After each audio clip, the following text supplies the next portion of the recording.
debe pasarse ahora al análisis de los caracteres de la propiedad horizontal. Es decir, las notas características, las notas distintivas, las notas que marcan la diferencia de este derecho bajo estudio cuando se lo compara con los restantes derechos reales en general y en particular con los restantes derechos reales sobre cosa propia. Y las notas características o los caracteres de este derecho son tres. El primero es que configura o constituye un derecho exclusivamente inmobiliario, porque lo diferencia de los dos derechos previos que ya se analizaron, que son el dominio y el condominio, que estos dos derechos admiten por objeto tanto los muebles como los inmuebles, mientras que la propiedad horizontal solamente puede constituirse sobre objetos inmuebles. Luego, la segunda característica o segunda nota distintiva de la propiedad horizontal es que el objeto es compuesto. El objeto tiene dos partes. Es un objeto que se llama unidad funcional y que se compone o se integra con un sector privativo o exclusivo y un porcentaje sobre los sectores comunes que están todos incorporados o conforman un inmueble, es decir, un edificio. Y la tercera de las características es que se regula parcialmente por la convención, porque como principio general sabido es que los derechos están regidos por el texto legal, los derechos reales, me refiero a nuestra categoría de derechos. Y no hay prácticamente margen para la autonomía de la voluntad, pero en la propiedad horizontal existe un reglamento en el cual su análisis referido a la naturaleza jurídica arroja por conclusión que se trata de un contrato, es decir, es un instrumento de naturaleza contractual, y hay un margen para la autonomía de la voluntad. Voy a compartir los textos que justifican lo expuesto. Véase, en la parte superior de la pantalla se han enumerado los tres caracteres. Primero, que es exclusivamente inmobiliario. Segundo, que el objeto es compuesto. Y tercero, que el derecho se regula, aunque parcialmente, por un instrumento de naturaleza contractual. Respecto de la primera característica, es una característica que surge de todas las normas que han sido transcriptas. En primer lugar, del artículo 2037, es decir, del concepto, que dispone que la propiedad horizontal es un derecho real que se ejerce sobre un inmueble que además es propio. Luego, del artículo 2039, que alude al objeto, que como se indicó, se lo conoce con el nombre de unidad funcional, se observa que en el segundo párrafo dispone que la propiedad de la unidad funcional comprende las partes indivisas del terreno, es decir, que ratifica que es un derecho exclusivamente inmobiliario. Y por otra parte, el artículo 2038, que regula la Constitución, dispone que el instrumento constitutivo, que es el reglamento de propiedad horizontal, debe inscribirse en el registro inmobiliario. Así que estas tres normas ya brindan sustento suficiente para sostener que la propiedad horizontal es un derecho exclusivamente inmobiliario. Entonces, fíjense que marca la diferencia de los derechos que se vienen estudiando, porque hasta ahora parece, si uno estudia el dominio o el condominio, que los derechos reales pueden recaer tanto sobre inmueble como sobre objeto mueble. Y no es así. Hay derechos reales que recaen sobre ambas categorías. Hay derechos reales que son exclusivamente para inmuebles y derechos reales exclusivamente para muebles. La propiedad horizontal necesariamente es un derecho inmobiliario. Paso a la segunda característica, que es el objeto, que se compone de dos partes, por eso se enumera la característica como objeto compuesto. y se llama unidad funcional. Y también se la menciona en el concepto del artículo 2037, no solamente en el artículo 2039. Cuando uno lee el concepto, el artículo 2037, observa que dispone que las facultades de uso, goce y disposición material o jurídica se ejercen sobre partes privativas y partes comunes. Y de las otras normas se deduce o se llega a la conclusión que la unión de las partes privativas con las partes comunes, es decir, de esos dos sectores que se pueden diferenciar físicamente, pero que jurídicamente se unen, es lo que conforma el objeto que se llama unidad funcional. Nótese el artículo 2039 que se extiende, se explaya, explica la unidad funcional y dispone que el derecho de propiedad horizontal se determina en la unidad funcional. No ha sido muy apropiado el uso de los términos se determina, sería más directo indicar claramente que tiene por objeto la unidad funcional. Es un término un poco difuso, un poco ambiguo, pero significa que el objeto de la propiedad horizontal, repito, es la UF. ¿Qué consiste? Es decir, claramente indica que se conforma, que consiste en departamentos, locales u otros espacios susceptibles, que pueden ser cocheras, pueden ser oficinas. Y luego se indica en la segunda parte de esta norma que la propiedad de la unidad funcional comprende también, además de estos sectores privativos que son los pisos, departamentos o locales, comprende la parte indivisa del terreno, de las cosas y partes de uso común del inmueble, indispensables para mantener su seguridad, comodidad, decoro también. Y puede abarcar unidades complementarias destinadas a servirlas.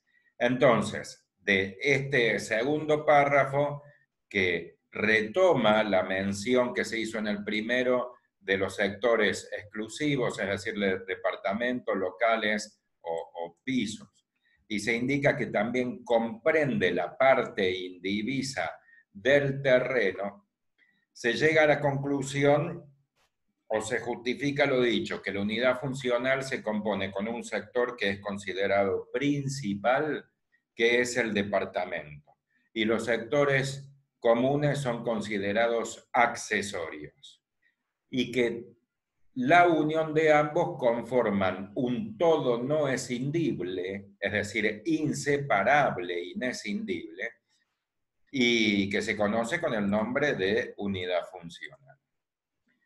Y la tercera característica, como se dijo, es que este derecho se regula por el texto legal, lo cual es evidente, no es una nota distintiva porque todos los derechos reales se regulan por la ley. Pero también por el acuerdo de partes o la convención. Porque todos los inmuebles afectados a propiedad horizontal, sea una torre de 20 pisos, o una casa antigua, baja, de un solo piso, pero que cuando uno ingresa tiene varios departamentos colocados en fila. Coloquialmente se les dicen las casas chorizos.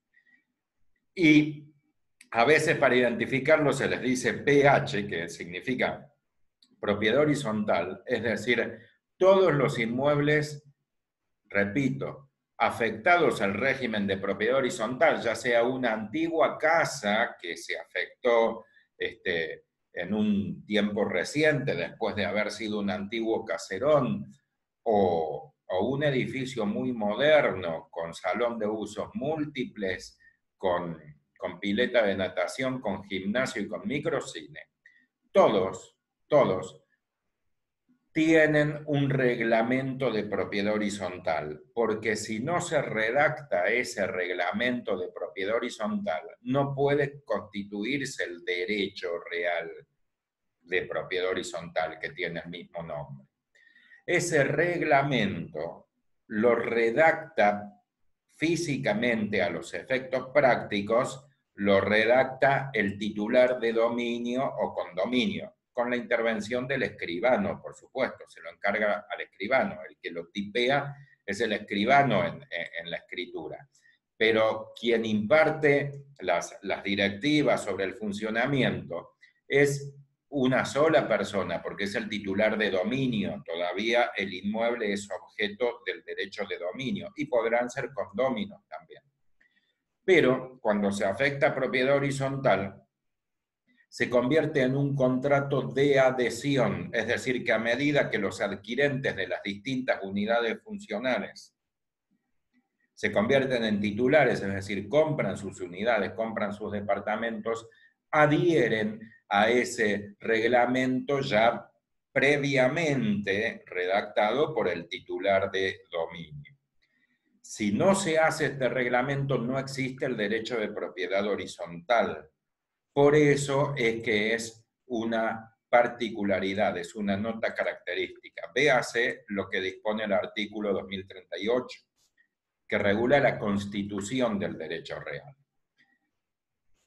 Dispone lo siguiente: a los fines de la división jurídica del edificio, el titular de dominio o los condóminos, es decir, que originariamente todo predio donde hay un edificio, originariamente era objeto de dominio, es decir, en cualquier edificio, pongamos en el barrio de Palermo, que hay muchos, antiguamente era un terreno y una casa eventualmente, y que pertenecía a un sujeto X, pongamos a Juan Pérez, pero después una industria constructora, una empresa constructora, adquirió, le compró a Juan Pérez su inmueble, es decir, le compró su antigua casa, su antiguo caserón en Palermo, y ahora la empresa constructora, la persona jurídica, es titular de dominio de esa casa. Como es el dueño de ese predio, hace lo que quiere, es decir, va a demoler la casa y va a construir un edificio.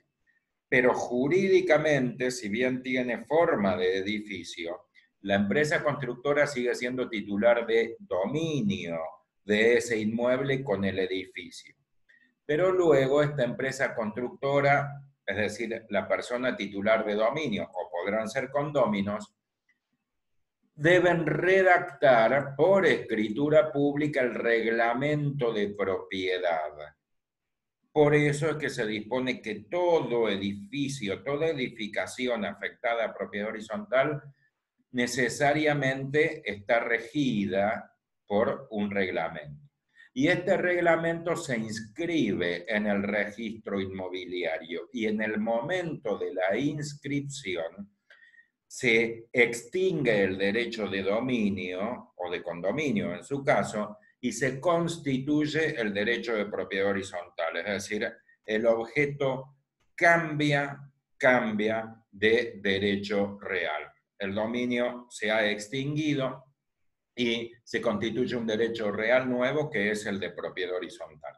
Y luego se comienza con las ventas de las unidades funcionales. Entonces, cada adquirente se le otorga el título de su unidad funcional, es decir, la escritura de compra-venta, pero su título suficiente sobre la unidad funcional no es solamente la escritura de compra, sino que también se integra o se conforma con el reglamento de propiedad horizontal. Es decir, el título de un adquirente de un departamento, el título en sentido completo, holístico, se conforma con dos instrumentos, con la escritura de afectación, es decir, con el reglamento, que es lo mismo a los efectos de este análisis, y la escritura de compra de su unidad funcional. Entonces, el que adquiere, por ejemplo, el departamento cuarto B, tiene su escritura del cuarto B, pero también el reglamento de todo el edificio que le dice qué facultades tiene sobre el gimnasio, sobre el microcine, sobre el salón de usos múltiples, sobre los ascensores, sobre la cancha de tenis, si hubiere, o cualquier otro sector de aprovechamiento común, cómo es el régimen de asambleas, cómo es el régimen de expensas, qué tipo de destino se le puede dar a la unidad funcional. Son todos aspectos regulados por el instrumento que se llama reglamento de propiedad horizontal. Entonces queda explicado por qué estas son las tres características del derecho bajo análisis.